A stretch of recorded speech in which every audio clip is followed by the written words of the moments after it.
ফরিদপুরের মধুখালীতে পুত্রদ্বয়ের বিরুদ্ধে পিতার ও স্ত্রীর বিরুদ্ধে স্বামীর অভিযোগ পাওয়া গেছে। ঘটনাটি ঘটেছে উপজেলার নওপাড়া ইউনিয়নের আলগাপাড়া গ্রামে। অভিযোগকারী ব্যক্তির নাম মোহাম্মদ ফজর আলী মীর ৭০, পিতা মৃত সৈয়দ আলী মীর, সাং আলগাপাড়া, থানা মধুখালী, জেলা ফরিদপুর। অভিযুক্ত ব্যক্তিরা হলেন মোহাম্মদ হাসান আলী মীর ৪০, মোহাম্মদ আসগার আলী মীর ২৭, উভয় পিতা ফজর আলী মীর, হাসিনা বেগম ৬৫, সাজেদা বেগম ৪৫, উভয় স্বামী ফজর আলী মীর, সর্বসাং আলগাপাড়া, থানা মধুখালী, জেলা ফরিদপুর। অভিযোগে তিনি উল্লেখ করেন যে, আমার স্ত্রীদের সহিত বনিবনাত না হওয়ায় আমি তাদেরকে তালাক প্রদান করি। আমি আমার স্ত্রীদের তালাক দেওয়ার পর আমার ছেলেরা তাদের আমার বাড়িতে রাখে এবং আমার সম্পত্তি তাদের নামে লিখে দেওয়ার জন্য বিভিন্ন ভয়ভীতি দেখাতে থাকে এবং আমার সম্পত্তি লিখে না দেওয়ায় বিবাদীগণ আমাকে মাঝে মধ্যেই মারধর করে। ১ বছর পূর্বে বিবাদীরা আমাকে বাড়ি থেকে বের করে দেয়। এরপর থেকে আমি বিভিন্ন স্থানে ভাড়া থাকি। তারা আমার জমির ফসল জোর করে কেটে নেয়। আমি যেখানে ভাড়া থাকি বিবাদীগণ মাঝে মধ্যে সেখানে এসে আমার সম্পত্তি জোর করে লিখে নেওয়ার চেষ্টা করে।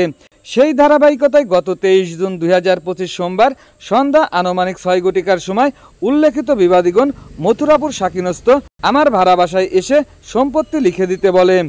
আমি আমার সম্পত্তি বিবাদীদের লিখে না দেওয়ায় বিবাদীগণ ক্ষিপ্ত হয়ে আমাকে এলোপাথারি কিল ঘুষি মেরে শরীরের বিভিন্ন স্থানে লীলাফুলা জখম করে। আমার ডাক চিৎকারে আশপাশের লোকজন ছুটে এলে বিবাদীগণ আমাকে জীবননাশের হুমকি দিয়ে পালিয়ে যায়। আমার নাম ফজর আলী মীর, বাড়ি আলগাপাড়া। আমার ছেলে এবং আমার স্ত্রীদের সাথে আমার গোলযোগ, তারা আমার কথা মতো চলে না, বিধায় আমি তাদেরকে তালাক দিয়েছি। তারপরে তারা আমার ছেলেরা তাদেরকে আমার বাড়িতে সরায় না, মাঝে মাঝে মারপিট করে, জমি লিখে দেওয়ার জন্য হুমকি দেয়। আমি দেইনি। আমি আমার বাড়িতে ছেলে বউ সবাই আমার শত্রু, তা আমি একা বাড়ি থাকি। আমি আমার যখন তখন তারা মারি ফেলবে বলে আমি ওই বাড়িতে তারা তাড়াই দেয়, আমি চলে যাই। বছরখানেক আগে আমার তাড়াই দেয়। তা আমি বাসায় বাসায় থাকি, বিভিন্ন ওই পাশে বাড়িগুলো থাকি, খাওয়া দাওয়া করি। রোজার মাস আমি বাইরে ছিলাম, পরের বাড়িতে চাই চিনতে খাইছি। তো আমার খোঁজ খবর নেয় না। তারপর আমি বাসায় থাকি, আমার বাসার উপরে আসেও তারা হুমকি দিতেছে, জমি লিখে নেওয়া যেতেছে। মানে ভাড়া বাসায় থাকেন? ভাড়া বাসায় থাকি, আমি জমি লিখে দিতেছি। তারা আমাদের বাড়িতে তো খেদাইছে, তারপর বাইরে দেখি হয়তো বাসা বসে থাকবো, সেখানেও আমার থাকতে দিতেছে না, আমি থাকতে পারতেছি। এখন আমার তারা বাড়ি নিবাস দিতেছে, কিন্তু আমি বাড়ি যাব না। দুটো স্ত্রী আমার তালাক দিয়ে ওই বাড়ি থাকে, আমি ওই বাড়ি আমার যাওয়ার কাজে নেই, হরিয়ার মোতাবেক আমি বাড়ি যাব না। তারা আমার বাড়ি নেবেই, কিন্তু বাড়ি নিলেই পারে। আসলে তারা আমার জমি জমা নিয়ে যাবে, আমার শেষ করে দেওয়া, শৈশব না দিলে আমার খুন করে ফেলাই দেবে, এরকম হুমকি তারা দিতেছে বা বলতেছে যে তোরা মাইরিয়ে যদি আসলে বলছে মাইরিয়ে যদি আমাকে সারাদিন গেলে থাকতে তাহলে। এই কথা বলছে কে কে? বলছে আমার বড় ছেলে। আপনার বড় ছেলে? বড় বউ, আমার ছোট বউ বলছে। এখন আমি যাতে নিরাপত্তা ভাবে যে কোনো পাশে হারাতে পারছি থাকি, যদি যেমন থাকতে পারি তাই। আচ্ছা, এই ঘটনায় কি আপনি কোনো মামলা করছেন কিনা?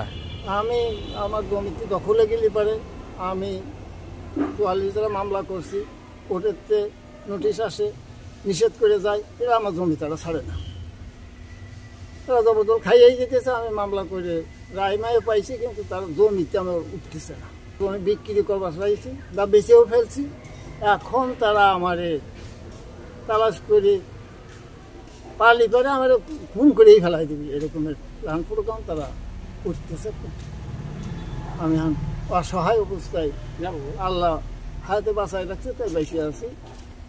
তো ২৩ তারিখে তারা ৪-৫ জন আসে আমার বাসায়, আমারে নিয়ে যাবো বলে হুঁকে দিয়েছে। আমি যাই নাই, আমার কিল ঘুষি মারছে, আমার জমি আমার নিয়ে যাবি বা আমার জমি জমা লিখে নি। মধুখালী থানায় অভিযোগ করছি। তা আমার দাবি যে আমার অভিযোগ মঞ্জুর করে যেন আমার একটু জীবনের নিরাপত্তা আমি পাই। এ বিষয়ে অভিযুক্ত পুত্রদের কাছে জানতে চাইলে তারা যা বলেন। বাবা, এই যে বাবা যে কথাগুলো বললে, কথাগুলো কতদূর সত্য? বাবা যে কথা বললো, কথা ভেজাল হয়েছে, এগুলো সত্য। এই বুড়ো বাবারে মাইরি রক্তাক্ত করছেন কেন? বাইরে তো আমরা রক্তাক্ত করিনি, সে তার ওইটির সাথে ঝামেলা করছে, দুজনে মারামারি করছে। এর ভিতরে তো আমরা মারামারি করি। সে বলে তো আমার কথা বলতে আচ্ছা, বাবার জমি না, বাবা যদি জমি না দেয়, বাবা যদি জমি না দেয়, সেই জমি কি জোর করে খাওয়া যায়? হ্যাঁ, বাবা তো বলতেছে, আপনার বাবা তো বলতেছে আপনি জোর করে খান। বাবারে কি আমরা শিখাই দিছি?